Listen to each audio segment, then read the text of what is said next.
মানিককড়া মেলায় কেন SP sir ও DSP sir আমাদের দিকে আসলো? মেয়ের পেছনে ঘুরতে ঘুরতে নষ্ট করলাম লেখাপড়া, তাই চলে আসলাম মেলা দেখতে মানিককড়া।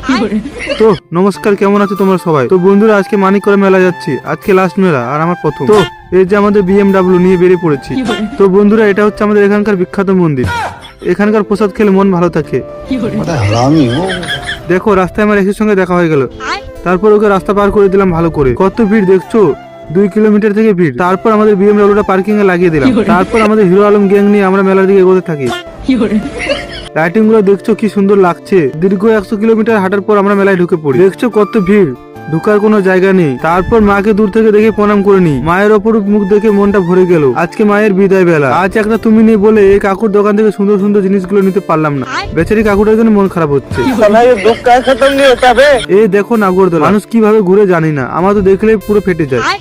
ভবিষ্যতে আমার বউ বা গার্লফ্রেন্ড যদি ব্রেকআপ বা ডিভোর্স চাই তাও দেবো, কিন্তু এগুলোতে উঠতে বলে আমি কখনোই উঠবো না। দেখো, মানুষের মরে গিয়েও শান্তি নেই, শালা এখন কঙ্কাল হয়ে সাইকেল চালাতে হচ্ছে। তারপর আমাদের জ্যান্ত মাকে দূর থেকে বলি যে মা একটা গার্লফ্রেন্ড ছুটিয়ে দাও। তো মা বললো ওকাতে থাক, ওকাদের বাইরে যাস না। তারপর মেলা থেকে বেরোতে থাকি, তাই মনটা একটু খারাপ হয়ে গেল। আবার 1 বছর অপেক্ষা করতে হবে এটা ভেবে। আজ একটা তুমি নাই বলে এত সুন্দর সুন্দর জিনিসগুলো নিতে পারলাম না। তারপর দেখো, আমাদের এসপি স্যার ও ডিএসপি স্যার আমাদের বলছে যে তোমাদের BMWটা হটাও এখান থেকে, না হলে থানায় ঢুকে দেবো। এই ভয়ে আমরা ওখান থেকে কেটে পড়ি।